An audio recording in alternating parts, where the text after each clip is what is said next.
Here in the flesh with beer on his breath. Keep trying to do right, but life's steering me left. Ain't found a theory for the conspiracy yet, but I'ma mix these herbs' blood with my tears and my sweat. Pirouette around the snares with rare sheer finesse. Sleep is fear regret that they didn't hear him yet. Got these right brothers mad at a Learjet. Speed breaking peers necks, telling me to fear vets. Fuck a veteran, I ought to be respecting him when he's just another old fossil that I'm better than. It's funny that how I choose to dress. Got these dummies staring at me like I grew some breasts. Who's the best? As if you should guess. None of these fools contest. Hungry for the capital, Budapest. No way. Hello everyone, this is Marcelino Benitez, reporter from Star Draft TV, also known as StarDraftMusic.com. Tonight I want to say we have a special guest on our show. As I always say, all our guests are special. I want to introduce a young man who is basically from Philadelphia. He lives right outside of Levittown, actually. Well, right in Levittown. I want to introduce Mike Voss. How are you, buddy? What's going on? How are you? Good. I want to say welcome and thank you for coming to the show, man. Not a problem. For those of you who probably don't know Mike Voss, Mike Voss is an underground rapper, and he's doing his thing major on the circuit in regards to 106 in Park. I know you was on air basically about 2 weeks ago. And also you're due to go up next Friday, correct? Yes. Cool. Well, before we get into that, I mean, tell the fans a little bit about where you're from and what what got you into the whole rap situation. I'm from Levittown, right outside northeast Philadelphia. As far as what got me into rap, when I was maybe 11 or 12, I heard Big Daddy Kane rap, and I was like, this is the coolest. It was a whole song about how cool he was. Right. And I said, this dude made a song about how cool he was. Like, that's the concept. You don't hear that in rock music. You don't hear that. And I just thought that was cool. So I started trying to rhyme. Started off as kind of a joke. I wrote a song over the Straight Outta Compton beat by NWA. And it was like straight out of the suburbs. And it was a joke. Friends of mine started saying, yo, you should really do this. You know what I mean? So I started really doing it. And, I got better and better. I didn't naturally start off the next Big Daddy Kane. Right. But then I started getting a whole bunch of other influences, and it just grew. And I can't even really put my finger on it. I fell in love with it. I like how it's I feel like it's the rawest form of expression musically. Right. You can't have a rap teacher really. You know what I mean? Like like a piano teacher. Yeah. You can't have that. And I like that about it. It's raw. That's what I like about it. And you can probably I'm not a rapper, but you can probably, I never even tried it, but you can probably develop your own style, Yeah, that's fun. Because when I started out, first I was like a funny rapper, like Beastie Boy stuff. Then I was trying to be Big Daddy Kane, and that didn't work out. Because when you're like a nerdy white kid, it's not, right. You know what I mean? So then I started finding different influences, threw them in a pot, and just cooked me up. Okay. And then now, it's at the point now where people don't really compare me to anyone, which is a great feeling. Well, I mean, in regards to that, I was going to tag off that, but I saw a couple of your stuff on, some of your things on YouTube, and to be honest with you, there isn't, you have your own swag, Thank you, man. You definitely have your own swag. You separate yourself from a lot of artists that are mainstream now. My swag is actually patented and copyrighted. Alright, cool. It's legally mine, so okay. Everybody stop. No one else can have it, yeah. That's right. Tell us a little bit about what got you interested in this whole 106 in Park. Okay, let me summarize it. I've done battles before. When I came up in high school, I kind of had to battle. I didn't even want to. Okay. But, when you're the white kid rapper, basically, in your school, other kids that rap would come up to me and be like, yo. Kids walked up to me. People can attest to this. People walked up to me in the hallway and just started rapping. And if you didn't defend yourself, you were a sucker. Right. So I just beat everyone. Right. I beat everybody. Because I had to. Right. And I'm a reasonably funny dude, I guess. Do battles for Grind Time, which is a battle circuit online. Okay. I did a couple battles for them. It got more official. You know what I mean? Was getting more notice, and people started really liking me doing battles. I've done local tournaments and stuff. Okay. it's never been my favorite thing. Like, I'd rather write a song. I'd rather do a show. Right. But I respect the art of battle. Like, I'm a fan of battle rap. I like watching it. So I got into it, blah, blah, blah. I used to watch Freestyle Friday on 106 in Park since 10 years ago when Jin was on there, the Asian kid. Oh, that was a while ago, yeah. Oh, okay. yeah. I was, what, like 13, 14 then? I used to come home from school and turn on Freestyle Friday. And Jin, Avalanche, Poster Boy, like all them dudes were on there. And it was the best. And then it kind of fell off and I stopped, you know what I mean? Right. And then I never really gave it any thought. I was like, yeah, I don't care. You know what I mean? I kind of grew out of 106 in Park as far as like the music. Back in, what was it, like late April, which is around my birthday, I remember. I was just chilling online. I go to my email and I got an email about the 106 in Park tryouts. How long ago was this? This was April of this year, 2012. Okay. So I was like, oh, you know, I go to the website and I see it and I apply for it, you know what I mean? And then they tell me, you know, here's the date of the tryouts, May 11th, which was like at the time like a week and a half away. Wow. So I was like, all right, I'm going to do this. So I went to New York, went to CBS Studios, drove to New York, which I don't recommend doing. No. It's the worst. Train. I take the train now. Train's the best way. But I drove to the tryouts. It wasn't that bad, but it still was awful. Getting out was terrible. Get there, had to pay. I don't even want to talk about it to park. Get out. I just made it. Okay. I just made it. There was a line of about 75, 80 dudes. And women, too. There were some women there. They finally called me up. I'm in the second. They had groups of 10. I'm in the second to last group. They call me up. I do my battle. I killed the guy. They brought up another guy immediately. Had to battle him. And all this time, you can't curse.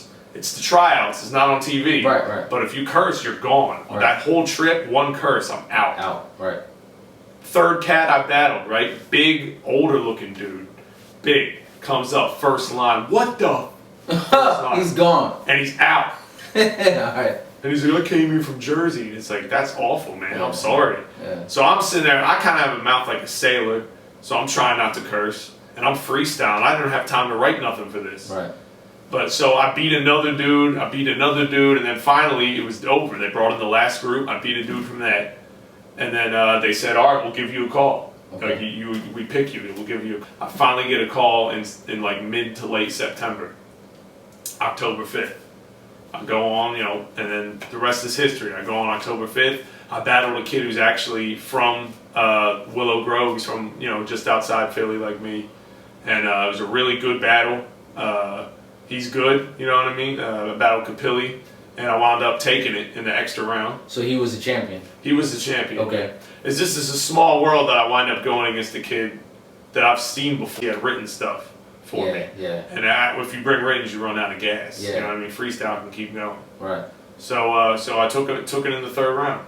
And Ninth Wonder judged that, which was a big deal because he's one of my favorite producers. Okay. So that was cool. And yeah, it was Torre judged that, Torch judged that. They're both dope rappers. Like, it was a cool experience. So now I'm the champ. At the time of this interview, I'm the champ. Yeah, that's a good thing. I mean, first of all, I want to say congratulations, number Thank one, you. and number two. I just want to ask you a quick question. Are we like the first ones to interview you? Can I say that or no? You are. Indeed, Yeah, you cool. are. All right, well, we're the first ones to interview Mike Voss. Yeah, Star Draft TV, StarDraftMusic.com, exclusive. That's what's up. So I know you're gonna go up. You're due to go up on October 19th, which is tomorrow. Tomorrow. Okay. You're gonna battle someone else? Yep. Okay. Yep. New challenger. You don't have to mention his name. It's not giving you publicity. No. Okay, fine. He's got enough of that. Okay, Trust me. Cool, that's what's up, man. I kind of like wanted to ask you, maybe some of the followers out there, or like some of the unsigned artists who are actually probably looking to get on 106 in Park. How has this experience that you have now changed? You know, I mean, I know it's only been 2 weeks, but how has it changed? You, not you as a person, but I guess, like, do people recognize you even more? Like, is it, you know, because when you're on television, they're like, yo, I know that kid, you know. I will say this. I've only, you know, let's not get ahead of ourselves. I've only won 1 week, so. Right, no, yeah, But yeah. I feel But you what were you're on saying. television. I feel what you're saying. Yeah, national television. Yes. And that's why I think I lost the second round, is because my nerves got to me, Okay. and I just melted down. I think he took the second round. But, you know, I'm comfortable now. But being on national TV, first of all, my phone almost blew up from all the text messages and wow. you know, Twitter and Facebook and all that. But I got home, at the time of you winning. Yeah. Okay. Yeah. Okay. And also before, people wishing good luck and stuff, like people I hadn't talked to in forever. Right. Like people from college, people from high school that I never spoke to in years, coming out the woodwork. I got mixed feelings about that. But for the most part, I appreciate the support. It means a lot, regardless of how often we talk to each other. Right.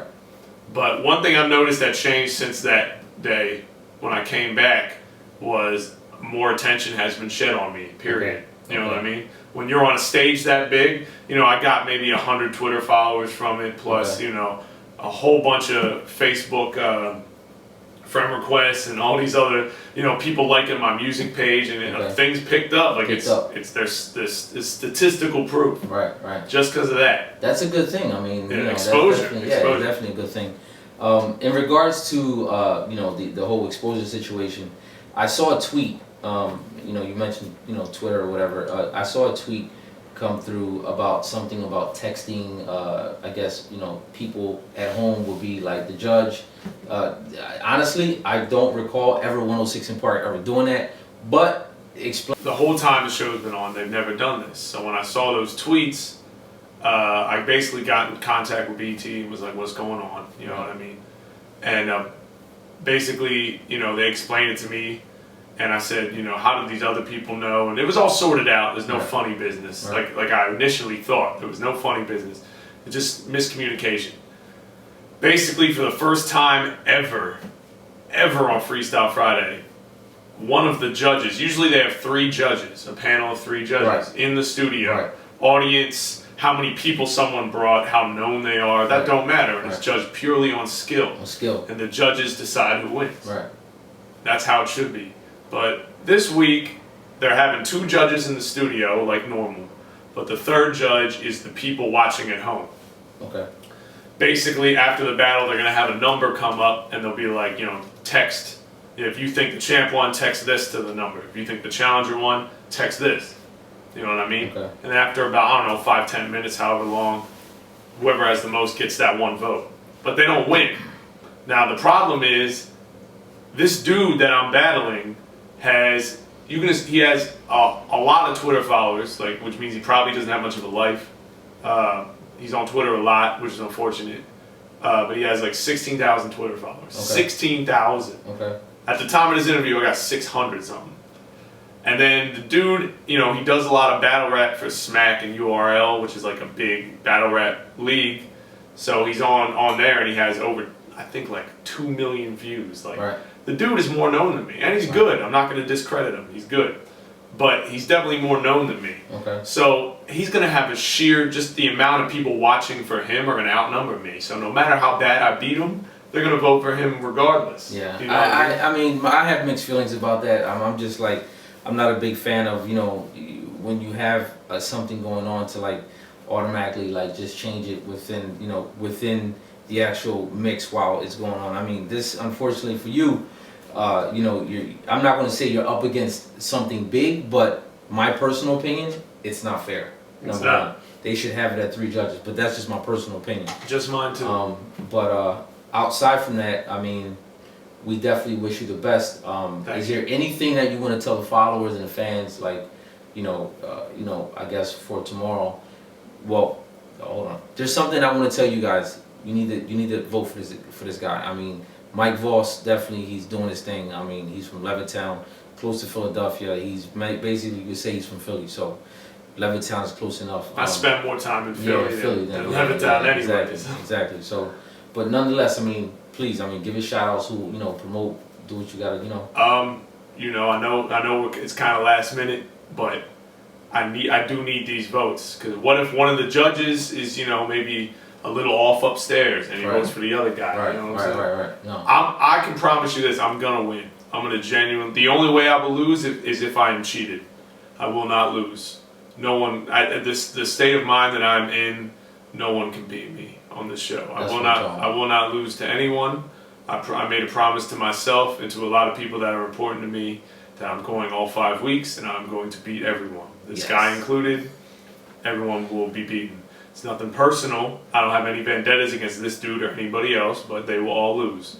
The only way I will lose is if due to politics. Right. Let's say, he slips the one of the judges, a Happy Meal and like $5, and he votes for him, and then the popular vote is for him.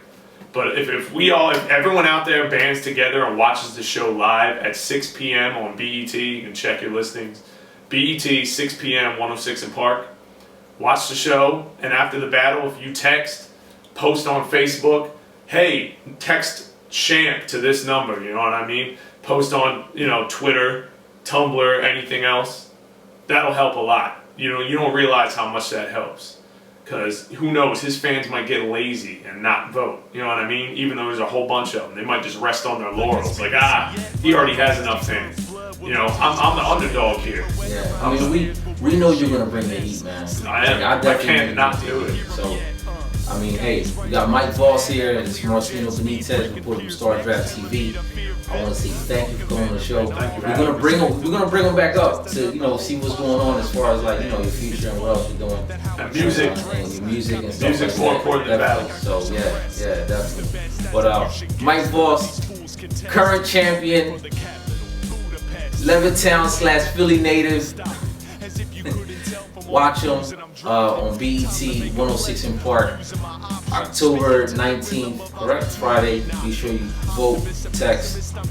Marcelino Benitez, go on. Peace.